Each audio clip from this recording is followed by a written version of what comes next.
என்ன சாப்பாடுன்னு பார்க்கலாமா? அவங்களுக்கு கோதுமை சேமியா செஞ்சுட்டேன் காலையிலே. என்னென்னு பார்த்தீங்கன்னா, அவங்க வெளில போகிறாங்க வண்டி எடுத்துக்கிட்டு. அதனால் அவங்களுக்கு கோதுமை சேமியா சாதம் மதியத்துக்கு வேணான்ட்டாங்க. அதனால் இது மட்டும் செஞ்சுருக்கேன். கோதுமை சேமியா மட்டும் செஞ்சுருக்கேன். அவங்களுக்கு கடலப்பருப்பு அதெல்லாம் அதிகமாக போட்டால் பிடிக்காதனால லைட்டாக தான் போட்டு செஞ்சுருக்கேன் அவங்களுக்கு மட்டும். அப்புறம் அவங்க டீ போட்டு வச்சுருந்தாங்க. அது அவங்க தான் போட்டாங்க. எனக்கு டீ போட்டு வச்சுட்டு தான் எப்போதும் எழுப்புவாங்க. டீ அப்படியே இருக்குது.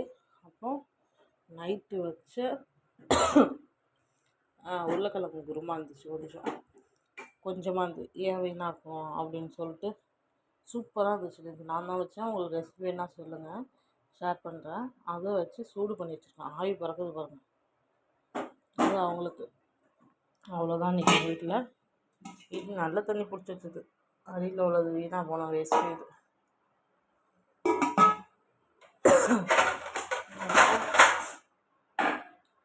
அப்புறம் என்னென்னு பார்த்தீங்கன்னா, இட்லிக்கு மாவு ஊற வச்சுருக்கேன். அரைக்கணும்.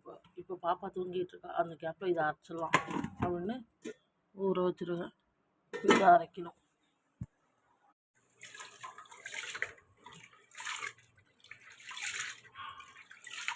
எப்போவும் என்ன பண்ணுறீங்கன்னா, இட்லிக்கு அரிசி ஊற வைக்கிறீங்கன்னா ஒரு 3 தடவை அலசுங்க. அப்போ தான் இட்லி ரேஷன் அரிசியில் தான் நான் ஊற வைக்கிறேன் டெய்லியுமே இட்லி.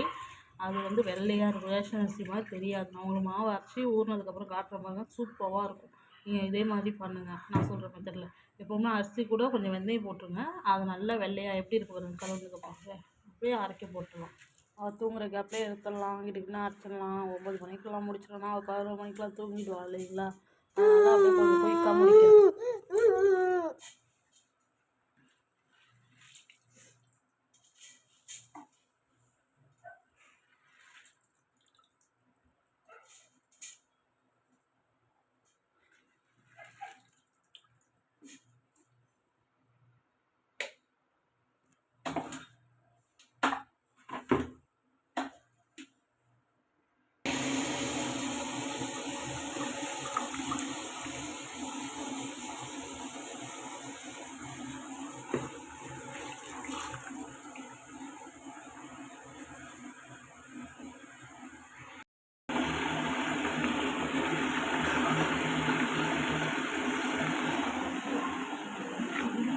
அதுக்கப்புறம் பார்த்திங்கன்னா உளுந்தையும் அதே மாதிரி ஊற வச்சுட்டு அதே மாதிரி அலசிடுங்க. உளுந்தையும் அதே மாதிரி ஊற வைக்கணும். ஏன் நம்ம பக்கெட்டில் ஊற வைக்கிறோம் அரைச்சி வைக்கணும்னு பார்த்திங்கன்னா டக்குன்னு புளிச்சிடும். பக்கெட்டில் வச்சுக்கணும். உள்ளே வச்சோம்னா டக்குன்னு புளிச்சிடும். அதே மாதிரி பக்கெட்டில் வச்சு யூஸ் பண்ணுவோம். ஏன்னா 1 வாரம் வரைக்கும் யூஸ் பண்ணுவோம். ஒரு 3 நாள் 4 நாள் வரும் எனக்கு இட்லி. அதனால் என்ன பண்ணுவோம், வெளில வச்சோம்னா அது வந்து அதாவது பானை குண்டானில் மாற்றி மாவு வச்சுக்கிட்டோம்னா அது வந்து வீணாக போயிடுங்க. நம்ம கரண்டி மாற்றி யூஸ் பண்ணுவோம். அது மூடி போட்டு மூடிருப்போம்.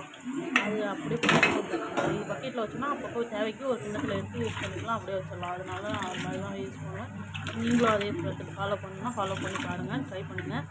அப்புறம் உளுந்தி அதே மாதிரி அலசிடுங்க. நான் கடை உளுந்து தான் வாங்கிட்டு வந்து அரைக்கிறேன். வீட்டு உளுந்து இருக்குது. அது வந்து கருப்பு உளுந்து முழுசாக இருக்குது. அதை உடைக்கவே இல்லை. அதனால நான் அதை யூஸ் பண்ணல. நீங்களும் உங்களுக்கு தேவைங்கிற அளவுக்கு பார்த்து யூஸ் பண்ணிக்கோங்க.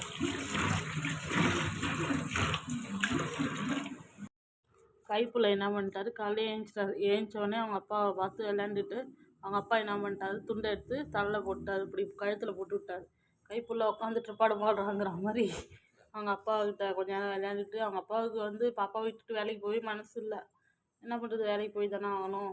நம்ம என்ன சொந்த வீட்டு. ஹாய் ஃப்ரெண்ட்ஸ், பாப்பாவுக்கு வந்து பார்த்திங்கன்னா இன்றைக்கி ராகி இருக்குது இல்லைங்களா, அதை அரைச்சி அதில் உள்ள பால் எடுத்து இன்றைக்கி நான் வந்து பாப்பாவுக்கு வந்து ராகி கஞ்சி தான் வச்சுருக்கேன்.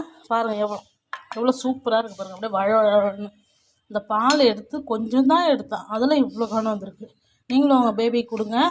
இது வந்து டாக்டர் கொடுக்க சொல்லியிருந்தாங்க, ராகி கஞ்சி கொடுக்க சொல்லியிருந்தாங்க. பாப்பா வந்து பார்த்திங்கன்னா அழுதுகிட்டு இருக்காங்க. அவங்களுக்கு வந்து இப்போ மருந்து கொடுத்தேன். ஐயோ டாகுடா, ஐயோ அழுதுகிட்டு இருக்காங்க. ராகி கஞ்சி தான் வச்சுருக்கேன். இன்றைக்கி அதுதான் கொடுக்குறேன். டாக்டர் வந்து ஒவ்வொரு நாளைக்கு ஒவ்வொன்று கொடுங்கன்னாங்க. அப்படியே ஒவ்வொரு நாளைக்கு கொடுத்துட்ருக்கேன். ராகி கஞ்சி சத்து மாவு கஞ்சியாக கொடுக்க சொன்னாங்க. நான் என்ன பண்ணியிருக்கேன், இன்றைக்கி ராகியை அரைச்சி அதில் இருந்து பால் எடுத்து அதை அப்படியே பேஸ்ட் மாதிரி வந்துச்சு. அதை கிண்ட சொன்னாங்க, கிண்டி வச்சுருக்கேன். அப்புறம் எனக்கு வந்து டீ வச்சுருக்கேன். பாப்பாவுக்கு வெந்நீர் வச்சுருக்கேன். இது பாப்பாவுக்கு வெந்நீர் துடைக்கிறதுக்கு வச்சுருக்கேன்.